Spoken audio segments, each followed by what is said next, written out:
I think it's moving. Everyone you speak to, everything, it's growing, it's evolving at such a rate. In the 8 years since I was last in Gambia, things have, there's been so much construction, new hotels, new office buildings. Everyone there has cell phones now, which just amazed me.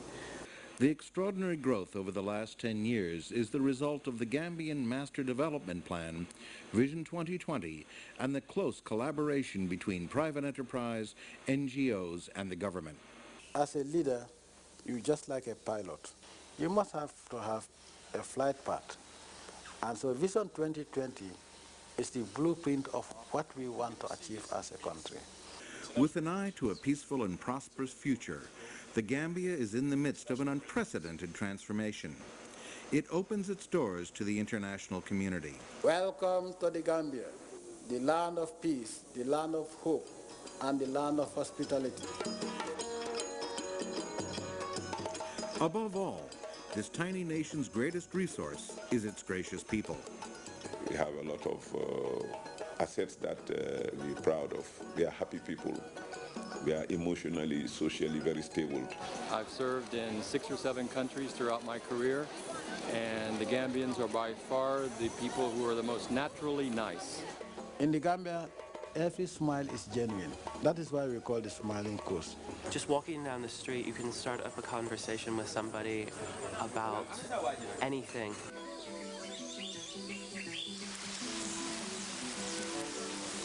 This small, tiny little country, it transcends boundaries. The beauty of humanity and our greatness lies in our ability to live together peacefully. Here, diversity has been celebrated, and we celebrate culture by interacting with each other and by respecting each other. You come to the Gambia in the month of Ramadan, you think that the whole country is Muslim. If you come to the Gambia by Christmas, you think that the whole country is Christian.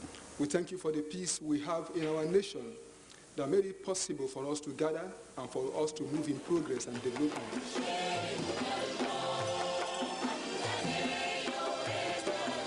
There's beautiful beaches here, plus there's the river to explore, there's the forest to explore, there's the local villages and the culture. Fishing in the Gambia, absolutely brilliant. Of course, we also have one of the most beautiful rivers you can find, and one of the most navigable rivers, suitable for all types of sports. All we need is investors. The Gambia River has been the historic highway in the country. Navigable most of its length, it offers tourism opportunities as well as the means to transport goods and people into the interior. At its mouth is the long-established deep-water port of Banjul, with its modern and efficient cargo handling capabilities, bustling with shipments to and from Europe and the Americas. The administration of the port is much easier to deal with than some other countries where you might have freight waiting for paperwork to clear for months, where in Gambia it generally takes days. Another unique advantage of the Gambia, the language. The Gambian fabric, which we know that we make it ourselves. Welcome to the paradise of the Gambia. I have travelled to many countries and decided I'd like to do a business of some sort in tourism for many, many years before I found this area. Being English speaking, being the laws that are similar to England, makes me feel totally comfortable in that way. Dealing with shopkeepers, taxi drivers, whatever, they all speak English. It just makes business much easier to do.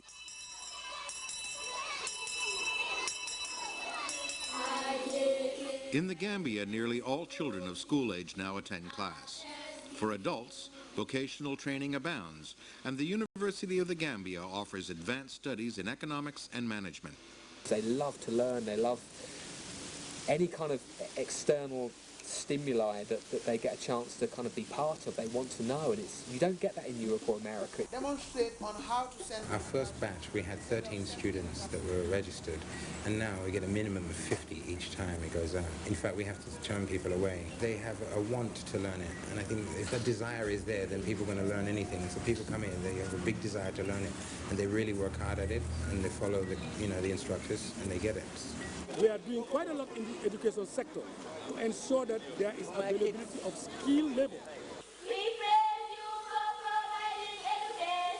We are the only ones that are giving free education to girls without regard to the parents' political affiliation. On a continent where women are often second-class citizens, Gambia stands out as an exception, actively advancing women's rights and including them at all levels of government and business. Today we have a project which is unprecedented with its gender orientation. The contractor, a woman, myself, the consultant and engineer, a woman, Mary Senghor, and the lawyer who negotiated this contract, a woman, Miss Ida Drame. The sky is the limit for women in the Gambia. They are recognized for their significant contributions to the success of the Gambian economy, an economy based on quality. We took first in Guinness quality. We are first in Africa. Everybody is proud. A small place like Julbrook taking first in Africa. It's a big proud. Pride is no stranger to the skilled and motivated Gambian workforce. They know their job. They are honest and trustworthy. You can depend on them. Gambians understand that it's a competitive world. You have to make sure that you are always a step ahead of the competitor. Otherwise, investors have choice. In 2004, the World Economic Forum ranked the Gambia as Africa's 6th most competitive economy and first among the West African countries. We are one of the smallest countries in Africa, and we are ranked one of the best in Africa. So in terms of transparency, in terms of the fight against corruption, in terms of political stability and good governance. Small, it is a great advantage because it is easy to organize logistics, for example, for investors. GIFSA, the Gambian Investment Promotion and Free Zone Agency, is the one-stop shop for streamlining the process for setting up a business. We established this agency to deal with all matters relating to attracting and establishing an investment in the country. Everything will be done ranging from land issues, immigration issues, licensing issues, and even if you are conducting a feasibility study. Because it's so small and the government is so small, we can, talk to the top people in any department and, get a final answer on any question we have. The Gambian Chamber of Commerce and Industry is actively working with the government to promote private sector involvement in the future development of the country. In the last 3 years, we have heavily invested in the Gambia and have modernized all our banking premises and also the processing systems to world standards.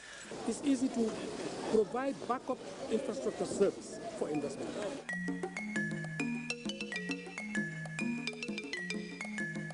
Communications technology and highways are bringing even remote corners of the Gambia within reach of the world.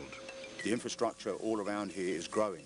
It's grown in the Gambia, it's grown in Senegal. They're building roads all the way through Senegal. This particular road is going to go all the way up to Gibraltar. 03, clear to land runway. Daily flights touch down on new runways at the Banjul International Airport.